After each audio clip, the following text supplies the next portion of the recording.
የኢራንና የእስራኤል ጉዳይ የተከባበሩ ይመስላል። ነገር ግን አሁንም ጠባጫሪ ንግግሮችን ከመሰንዘር ሁለቱም ወደ ኋላ አላሉም።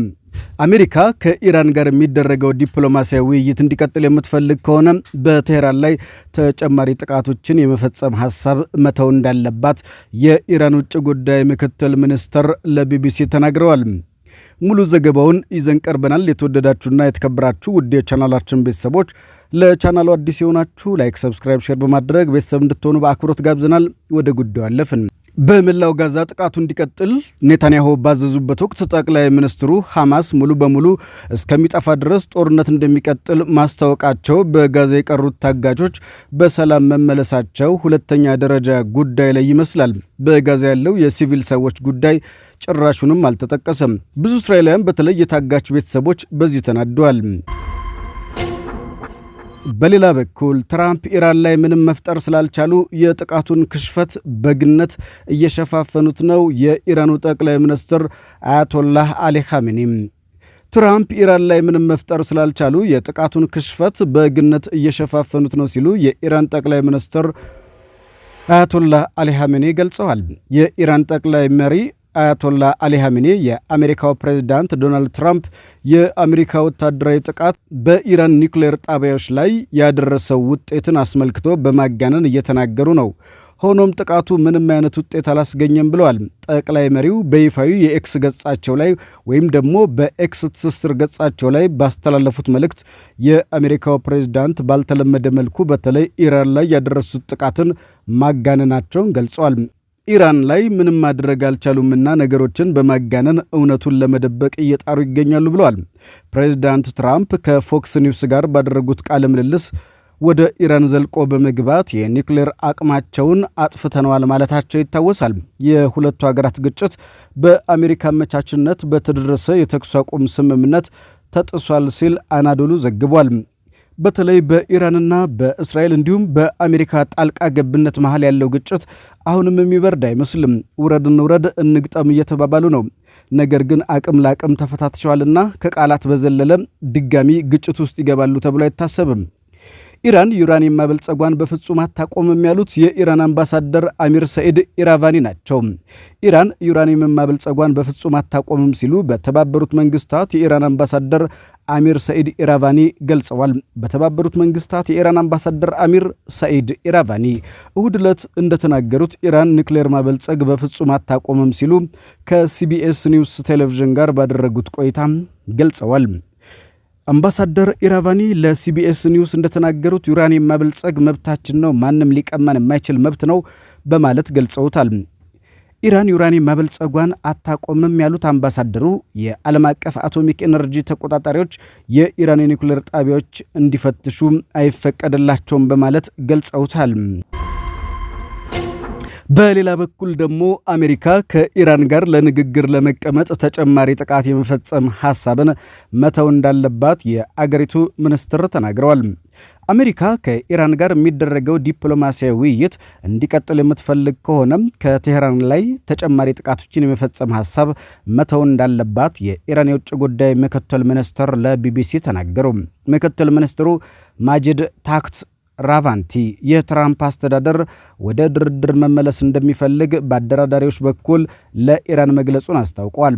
ይሁን እንጂ እጅግ ወሳኝ ጥያቄ ሲሉ በጠቀሱት ንግግር በሚካሄድበት ወቅት የሚፈጸሙ ተጨማሪ ጥቃቶችን በተመለከተ አቋማቸውን ግልጽ አላደረጉም ብለዋል። ሰኔ 6 2017 ዓ.ም የተጀመረው የእስራኤል ወታደራዊ ዘመቻ ከሁለት ቀናት በኋላ በሙስካት ሊካሄድ የታቀደው ስድስተኛ ዙር በዋናነት ቀጥተኛ ያልሆነ ንግግሮችን እንዲያካሂዱ አድርጓል።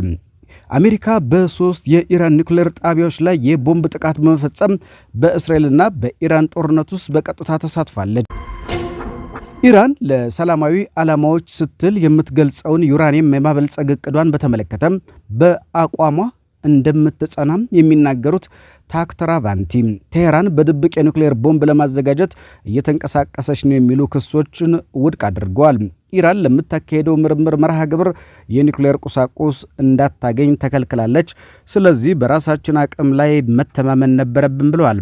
ደረጃው ውይይት ሊደረግበት ይችላል፣ አቅሙ ውይይት ሊደረግበት ይችላል። ነገር ግን ማበልጸግ የለባችሁም፣ የማበልጸግ ደረጃችሁ ዜሮ መሆን አለበት ከተባለም በዚህ አንስማማም ሲሉ ገልጸውታል። እናፈነዳችኋለን ብለውም ከተናገሩ ይህ የጫካ ሕግ ነው ሲሉ የውጭ ጉዳይ ምክትል ሚኒስትሩ ተናግረዋል።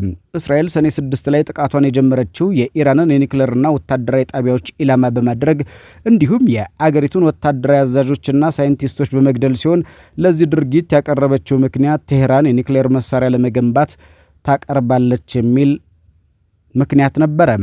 ኢራን ለዚህ ምላሽ የሰጠችው እስራኤል ላይ የሚሳኤል ጥቃት በመፈጸም ነበረ። 12 ቀናት በቆየው በዚህ ግጭት አሜሪካ ፎርድ፣ ናታንዝ እናም ኢስፋሃን በተባሉ 3 የኢራን ኒውክሌር ጣቢያዎች ላይ ቦምብ ጥላለች። የአሜሪካ ጥቃት በኢራን የኒውክሌር ፕሮግራም ላይ ምን ያህል ጉዳት እንዳደረሰም ግልጽ አይደለም። ታክት ናቫርቺም ይህንን በተመለከተ በትክክለኛው ግምገማ መስጠት እንደማይችሉ ተናግረዋል። የዓለም አቀፉ የአቶሚክ ኢነርጂ ኤጀንሲ ኃላፊ ራፋኤል ግሮሲ በበኩላቸው ድብደባው ከፍተኛ ጉዳት ቢያስከትልም የደረሰው ጉዳይ ሙሉ በሙሉ ውድመት አይደለም ብለዋል። የአሜሪካ ፕሬዚዳንት ዶናልድ ትራምፕ በአንጻሩ የኢራን ኒውክሌር ተቋማት ሙሉ በሙሉ ተደምስሷል ሲሉ ተናግረዋል። ግሬሲ ኢራን በወራት ውስጥ እንደገና ዩራኒየም ማበልጸግ የመጀመር አቅም እንዳላት ገልጸዋል። የአገሪቱ ውጭ ጉዳይ ምክትል ሚኒስትር ለዚህ በሰጡት ምላሽ ጉዳዩ እንደዛ መሆኑን እንደማያውቁ ጠቅሰዋል። ኢራን ከዓለም አቀፉ የኒውክሌር ኃይል ኤጀንሲ ጋር ያላትን ግንኙነት ከጊዜ ወደ ጊዜ እያሻከረች መጥታለች። ባለፈው ሳምንት ረቡዕ የኢራን ፓርላማ ኤጀንሲው ከእስራኤልና ከአሜሪካ ጋር ወግኗል በሚል ከተቋሙ ጋር የሚደረገውን ትብብር ለማቋረጥ እንቅስቃሴ አድርጓል። ትራምፕ በበኩላቸው ኢራን አሳሳቢ በሆነ ደረጃ ዩራኒየምን ማበልጸግ እንደምትችል መረጃዎች ካረጋገጡ በድጋሚ ኢራንን በቦምብ ማጥቃት ሙሉ በሙሉ እንደሚያስቡ ተናግረዋል። ትራምፕ በዚህ ሳምንት ከኢራን ጋር ውይይት ሊካሄድ እንደሚችል ቢጠቁሙም ታክት ራቫንቺ ግን ንግግር ሊደረግ የሚችልበት ቀንን በተመለከተ እንዳልተስማሙ እንዲሁም በአጀንዳው ምን ጉዳዮች እንደሚያተኩር እንደማያውቁ ገልጸዋል። የኢራን ምክትል የውጭ ጉዳይ ሚኒስትር በአሁኑ ወቅት በውይይት ላይ እየተሳተፍን እያለ የጥቃት ድርጊት በድጋሚ ልናይ እንችላለን ለሚለው ጥያቄ መልስ እየፈለግን ነው ብሏል። አሜሪካ በዚህ በጣም አስፈላጊ ጉዳይ ላይ በጣም ግልጽ መሆን አለባት። እንዲህ አይነቱ ውይይት አስፈላጊ የሆነውን መተማመን ለማምጣት ምን ሊያቀርቡልን እንደሚችሉ መግለጽ አለባቸው ሲሉ ተናግረዋል። ኢራን ከተጣለባት ማዕቀብ እፎይታ ለማግኘትና በአገሪቱ ኢንቨስትመንት እንዲኖር ለማድረግ ሲል የኒውክሌር ፕሮግራሟ የስምምነት አካል እንዲሆን የመፍቀድ ጉዳይ በድጋሚ ታጤነው እንደሆነ የተጠየቁት ታክት ራቫንቺ ለምን እንዲህ አይነት ሐሳብ እንስማማለን ሲሉ መልሰው ጠይቀዋል። ዩራኒየም እስከ 60 በመቶ ማበልጸግን ጨምሮ የኢራን የኒውክሌር ፕሮግራም ሰላማዊ ዓላማ ያለመና የሚከናወን እንደሆነ አጽንኦት ሰጥተዋል።